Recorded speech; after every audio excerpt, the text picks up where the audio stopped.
வணக்கம் நண்பர்களே. இந்துக்கள் விழித்திரு நண்பர்களே வணக்கம். பப்ளிஷ் பார்க்குறவங்க சப்ஸ்கிரைப் பண்ணுங்கள், ஃப்ரெண்ட்ஸ் ஷேர் பண்ணுங்கள். சப்போர்ட் மெம்பர் இருந்தீங்கன்னா ஜாயின் பண்ணிடுங்க. நன்றி. இப்போ நீங்கள் பார்த்தீங்கன்னாக்க இந்த இந்த மழை வெள்ள பிரச்சனை வந்தப்போ இவர் போயிட்டார் கூட்டணிக்கு. அப்புறம் போய் பிரதமர் மோடியே பேருக்கு பார்த்தாப்படி, உதினி பார்த்தாப்படி. இதெல்லாமே பார்த்தீங்கன்னா ஒன்றே ஒன்று தான் இவங்களுக்கு வரப்போகுது. என்னென்னா இவங்க எல்லா பக்கமும் காசு வாங்கி சாப்பிட்ருக்காங்க. லட்சம் கோடி கோடியா. அதுக்கெல்லாம் பதில் சொல்ல வேண்டிய நேரம் வந்தாச்சு. பொங்கலுக்குள்ளே துரைமுருகங்கிறாங்க. அப்புறம் இந்த ஏற்கனவே குறிப்பிட்ட இந்த பல மந்திரிகள்லாம் இருக்குது. இது எவ்வளோ சீக்கிரம் ஸ்பீடப் ஆக போகுது. நீ ஆனந்த வெங்கடேஷ் வந்து அதை பார்த்து சார்ட் அவுட் பண்ணிகிட்ருக்காரு. இதெல்லாம் இருக்கும்போது தமிழிசையே சொல்லியிருந்தாங்க கவர்னராக இருக்குங்க. தமிழிசை இந்த இந்த இந்த நூற்றாண்டு நடத்துகிறாங்க போய் அதில் காலிச்சேர் அவ்வளோ யாரும் பொதுமக்களாக வரல. அப்புறம் தான் இவங்க வந்து லாரியில் கூப்பிட்டு வர்றாங்களா, அது மாதிரி யாரும் கூப்பிட்டு வரல போல். அப்புறம் தான் அரண்டு போயிட்டார் ஸ்டாலின். அது வந்து வெறும் காலிச்சேரு. அது இங்கே மக்கள் தத்தளிச்சிருக்கான் பல வகையில் நூற்றாண்டு அது மாதிரி இது பண்ணி நடத்தி நடிகர் நடிகளை கூப்பிட்டு அது இது ஒன்றும் பெரிய கூட்டம் இல்லை, ஒன்றும் இல்லை. அது வந்து பிசுபிசுச்சு போச்சு ஒன்று. அதை குறிப்பிட்டிருந்தாங்க. இங்கே மக்களுக்கு வேணுங்கிற செய்யாமல் வேண்டாம் நுழையிறது. அந்த நடிகர் நடிகளை கூப்பிட்டு வச்சு எல்லாம் ஓட்டுக்கு வேண்டியதா லோக்சபா வருதுன்னு. அது இது மாதிரிலாம் பண்ணி பார்ப்பாங்க. அதனாலேயான்றது இல்லை, இவங்க அப்படி நினச்சிக்கிறது அதனால் வரும்னு இந்த மாதிரி. இப்போ இது இந்த திமுக பொறுத்த வரைக்கும் எப்போயும் பார்த்தீங்கன்னா டபுள் கேம் தான். நீட்டு வேணான்னு பண்ணி இப்போ வந்து நீட்டு அன்றைக்கி வந்து நீட்டு பண்ணும்போது ஆட்சியில் இருக்கும்போது சம்பாதிக்கும்போது கண்ணு தெரில. இப்போ நீட்டு வேணாங்கிறது. அதை இப்போ கையெழுத்து வாங்கும்போது அவர் சுப்ரீம் கோர்ட்டில் சொல்லிட்டாங்க. கையெழுத்து வாங்கி போட்டு அதெல்லாம் ஒன்றும் பண்ண முடியாது, பார்த்துக்கலான்ற மாதிரி. இவங்க சுப்ரீம் கோர்ட் போக சொல்லுங்க பார்க்கலாம், தைரியம் இருந்தால். அதுக்கப்புறம் அரசியலே பண்ண முடியாது நீட்டு, அவ்வளோதான். ஆச்சுங்களா? அது எதுவுமே கிடைக்கல, அதை எடுக்க வேண்டியது. இல்லாட்டி ஹிந்தி இது பண்ணுறாங்கட்ட அதான் நம்மளை சொல்லிட்டார்ல, தமிழை வளர்க்குறான்னு சொல்லியா ஹிந்தியெல்லாம் ஒன்றும் யாரும் ஒன்றும் சொல்லலை, அவங்க விருப்பம்தான். பள்ளிக்கூடத்தில் ஹிந்தி இருக்கும், ஸ்டாலின் பொண்ணு பள்ளிக்கூடத்தில், அதெல்லாம் ஓகே. பிஸ்னஸ் பண்ணலாம், ஆனால் ஃப்ரீயாக கொடுக்க மாட்டேன்ற மாதிரி. அதுதான். இப்போ அந்த வரிசையில் பார்த்தீங்கன்னாக்கா, இப்போ பொங்கல் பண்டிகை வரப்போகுது, அதுக்கு ஜல்லிக்கட்டு நடத்த போகிறாங்க. இதே ஜல்லிக்கட்டை இது காங்கிரஸ் திமுக கூட்டணி இருக்கும்போது அது காட்டு மிராண்டி இது ஏதோ சொல்லி நிப்பாட்டினாங்க. இந்த ஃபாரின் சொல்கிறத கேட்டுட்டு காங்கிரஸ் ஃபாரின் நாட்கள் அந்த ப்ளூ கிராஸ் ஏதோ அந்த மாதிரி இருக்கிறவங்க சொல்லும்போது. ஸோ இந்த மாதிரி இருக்கிற பட்சத்தில் இப்போ வந்து ஜல்லிக்கட்டுக்கு அது இனிஷியேட் பண்ணதே மோடி தான். இப்போ எல்லா பக்கமும் கருணாநிதி பேர் தேர்வு முழுக்க வைக்கிறது, எங்கும் பார்த்தாலும் எதுலேயும் கருணாநிதி பேர் வைக்கிறல. அந்த கருணாநிதி நூற்றாண்டுக்கே செல்லுபடி ஆகிறவங்களுக்கு இந்த லட்சத்தில் ஜல்லிக்கட்டு கிரவுண்டுக்கு கருணாநிதி பேர் வைக்கிறேன்னு. அதே மாதிரி ஸ்கூலில் படிக்கிற பசங்களுக்கு அந்த கருணாநிதி மன்றம்னா அந்த திராவிடத்தை பரப்புறேன்னா என்ன வேணால் பண்ணிப்பார். ஃபெயிலியர், அவ்வளோதான், அட்டர் ஃபெயிலியர், எடுபடாது. இப்போ நீங்கள் 10 வயசு பசங்கிட்ட போய் கூட கேட்டால் இன்ஷியலோட பேர் சொல்கிறான் அண்ணாமலை. இது நமக்கு கூட இன்ஷியல் தெரியுமான்னு சொல்ல தெரியாது. சொல்லி இந்த கட்சி பிடிக்கும் அப்படிங்கிற வார்த்தை வருது. அப்போ அண்ணாமலை சொல்கிறது கட்சி எங்களுக்கு கூட்டணி இருக்குன்னு முக்கியம் இல்லை, நீங்கள் களத்தை பாருங்கள் அப்போ அப்படிங்கிறாரு. சீட்டு வர்றது முன்ன பின்ன இருந்தாலும் பர்சன்டேஜ் வந்தாச்சுனாலும் வெற்றி தானே. 2% கட்சியுமா அது 25% நின்னாச்சு, 4 சீட்டு வந்தாலும் ப்ளஸ் தானே ஜீரோலேருந்து. அதுதான் ஒரு மேக்ஸிமம் என்ன முடியுமோ அதை பார்க்குறாங்க. பட் லாங் டேர்ம் தான் விஜய் பொறுத்தவரைக்கும். இதுக்கு முன்னாடி பப்ளிஷ் பாருங்கள், மாலத்தீவில் என்ன பண்ணார் மோடி, அந்த நாட்டில் மினிஸ்டர் எப்படி ரிசைன் பண்ணா மோடி சொல்லின்னு இருக்குது. இப்போ இதெல்லாம் பார்க்குறாங்க. காஷ்மீர் அப்ளிகேஷன் எடுத்தாச்சு, அங்கே வளர்ச்சிக்கான சொன்னாச்சு. மோடி அண்ணாமலை சொல்ல வளர்ச்சிக்கான திட்டம் தான். காங்கிரஸ் 7 வருஷமாக என்ன பண்ணால், திமுக தான் நம்ம 67 வந்தது என்ன பண்ணோம், வளர்ச்சிக்கே கிடையாது, பட்டியலில் எதுக்குமே லாய்க்கு இல்லாது அப்படிங்கிறது சொல்லுவார் போகிற போக்கில்.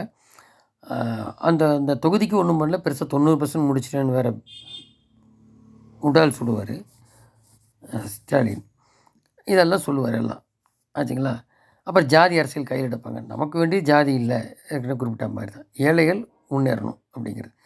அப்புறம் ஊழல் இருக்கக்கூடாது. ஊழல் இருந்தால் என்னாங்கன்னா, சாதாரண ஒரு ஒரு குடும்பம் வந்து ஒரு தலைமுறையில் முன்னேறது ஊழலாக இருந்தாச்சுன்னா 4 தலைமுறை ஆகும்னு முதல்லையே குறிப்பிட்டிருக்கிறேன் நம்மளை.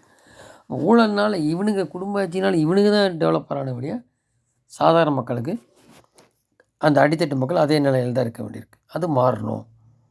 அதுக்கு இது 9 வருஷத்தில் மோடி என்ன பண்ணார், விவசாயிகள்னு எல்லாருக்கும் என்ன கொடுத்தாரு, அதை சொல்கிறாரு எல்லா பக்கமும். இவங்க என்ன செய்யலை, எதுவுமே செய்யலை. போகிற பக்கம் போகிற பார்த்தா 0 பார்த்துரு. ஆனால் 90% முடிச்சுட்டு யார் எழுதி கொடுக்குற படிக்கிறான்னு தெரியல. இந்த மாதிரி மோடி வந்து அந்த ராமர் கோயில்னாலேயே இவங்களுக்கு பெரிய இஷ்யூ ஆகிப்போச்சு. மம்தா இவங்கெல்லாம் போனால் கிறிஸ்டின் ஓட்டு எல்லாம் முஸ்லீம் ஓட்டு கிடைக்காது, போகாட்டி இந்து ஓட்டு கிடைக்காது. எப்படி இதில் வந்து கொஞ்சம் அரசியல் பண்ணாமல் மெல்ல கொஞ்சம் நகர்ந்து நிற்கிது திமுக. எப்படின்னா சேகர்பாபு ஒரு இடத்துல சொல்கிறாரு, நீங்கள் யாராவது போகிறா இருந்தாலும் ஏற்கனவே ட்ரெயின் 400 ட்ரெயின் மேலே இந்தியா லெவலில் நம்பர் ஆஃப் ட்ரெயின் விட போகிறாங்க. அங்கேருந்து ஏற்கனவே அண்ணாமலை குறிப்பிட்டிருக்காரு, 90 நாளைக்கு போகும் ராமர் கோயில் திறந்தாச்சுன்னா அப்படின்னு சொல்லியிருக்காரு. அவங்க விருப்பப்பட்டவங்க ஃப்ளைட்டில் போக வசதியானவங்க இல்லை ட்ரெயின் போகும். இதில் சேகர்பாபு போகிறவங்களுக்கு நாங்கள் இது பண்ணுறோன்ற மாதிரி அப்படி சொல்லிட்டாரு. இவர் என்ன பண்ணுற அப்படி ஸ்டாலின், அவர் எங்கேயும் கோயிலுக்கு போகிறதில்ல, அங்கே எங்கேயும் போய் ஏதாவது சொல்லக்கூடியவர், அவங்க கிறிஸ்டின்ட்டு அப்படி உதயநிதி. அதனால் மெல்ல வந்து மனைவி துர்கா ஸ்டாலின் அனுப்பிச்சி விட்டா, இந்த உதயநிதி பேசினது இந்த சனாதன அதுக்கெல்லாம் ஏதாவது பண்ண முடியுமா, போகாமல் தவிர்க்கலாம், போன மாதிரி ஆகுமே, அப்போ போகிறதுக்கு ஏற்பாடு பண்ணுறது சேகர்பாபு. இந்த மாதிரி ஒரு ட்ரெண்டு பண்ணுறது ஒரு ஸ்ட்ராட்டஜி. இப்போ 4000 கோடிக்கு என்ன வழின்னு சொல்ல, இந்த செந்தில் பாலாஜி கொள்ளையெல்லாம் ஒரு பக்கம், எல்லாம் வாங்கி வாங்கி பேக்கெட் பண்ணியிருப்பாங்க ஒரு வழி பாதையில், அறிவாலயத்துக்கு போயிடும். இந்த வகையில் இப்போ பார்த்தீங்கன்னா இந்த கெஜ்ரிவால் இப்போ வந்து ரிமைண்ட் பண்ணுவாங்க, 4 தடவை 5 தடவை சம்மன் கொடுத்தாச்சு, ஏற்கனவே சகாக்கள்லாம் கைதாகி உள்ளே இருக்காங்க, செந்தில் பாலாஜி மாதிரி அந்த சாராய கேஸ். இதில் இப்போ அவர் கைதானே வச்சு கெஜ்ரிவால், அது ஸ்டாலினுக்கும் வரும். ஏன்னா அவர் ஏதோ சில டாக்குமெண்ட்டோ என்ன அவர் மாட்டினா ஸ்டாலினுக்கும் அது சேர்ந்து வருங்கிறாங்க. ஸோ எங்கெங்கே வாங்கி என்ன பதுக்கி வச்சுக்க ஒன்றும் தெரியல. இப்போ இவருக்கு வர்றது இல்லாமல் சும்மா இல்லாமல் அப்பா வீட்டு போனோமா சொன்ன உதயநிதிக்கும் தேர்தல் நிற்காத அளவுக்கு பண்ணுவாங்களா, நீ கட்சி எந்த அளவுக்கு இதாகும், இதெல்லாம் இன்னும் வருங்காலத்தில் ரொம்ப நடக்கும். அதான் நான் என்ன சொல்லியிருக்கிறேன் மோடி, நான் கோர்ட்டு முடி நிறுத்திடுவேன், வந்தப்புறம் உள்ள தள்ளுறது தான் பாக்கி, குடும்ப ஆட்சி ஊழல் ஆட்சி ஒழித்தே தீர்வோன்ட்டாங்க. காங்கிரஸ் இல்லாத இந்தியா ஆகிப்போச்சு, நார்த்தில் எல்லாம் காங்கிரஸ் செத்து போச்சு, அந்த கதை தான் உங்களுக்கு ஏற்படுங்கிறது தெரியுது. அதை கொஞ்சம் அடக்கி வாசிக்கிறாங்க.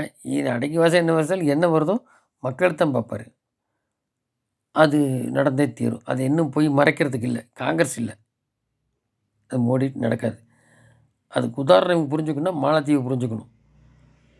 சைனாவே இப்போ அந்த நிலைக்கு ஆயிரம் பொழுது இனி வருங்காலத்தில் பார்த்தீங்கன்னா, இப்போவே மோடிகிட்ட அதெல்லாம் கேட்குறாங்க உலக நாடுகள். இனி வருங்காலத்தில் அதிகமாக எந்த பிரச்சனையாக இருந்தால் இவரை கூப்பிட்டு தான் கேட்பாங்க. இதுக்கு ஒரு உதாரணம் உங்களுக்கு சொல்லணும்னா, உக்ரைனே நடந்தப்போ அந்த பல்லாயிரம் படிக்கிற பசங்களை போகிற 6 மணி நேரம் நிப்பாட்ட சொல்லி கூட்டிகிட்டு வந்தார். இவன் உடனே பஸ் அமுச்சு டெல்லிக்கு ஸ்டிக்கர் ஓட்ட பார்த்தவன் திமுக. இப்போ அதுலேருந்தே உங்களுக்கு புரியுது தெரியும். அப்போது இப்போவும் கூப்பிட்றாரு அமெரிக்க அதிபர். வருங்காலத்துலேயும் இப்போது நிறைய இஷ்யூஸ் இருக்குது அமெரிக்காவுக்கு, அப்போ மோடி தான் கூப்பிடுவாங்க. இந்த மாதிரி எல்லா கண்ட்ரியும் கூப்பிடுவாங்க, ரஷ்யாவிலேருந்தெல்லாம். அந்தளவுக்கு தான் இருக்கும். 2038 40 முடியுமே வாசிக்க முடியாது மோடின்னு சொல்கிறாருல்ல அண்ணாமலை. ஸோ இதுவும் சொல்கிறாங்க, இனி ஃப்யூச்சரில் பார்த்தீங்கன்னாக்கா ஒரு கட்டத்தில் வந்து அண்ணாமலை வந்து பிரதமர் கேண்டிடேட்னு சொல்கிறாங்க 36 37 பொறுத்து பார்ப்போம். நன்றி, ஜெயந்த்.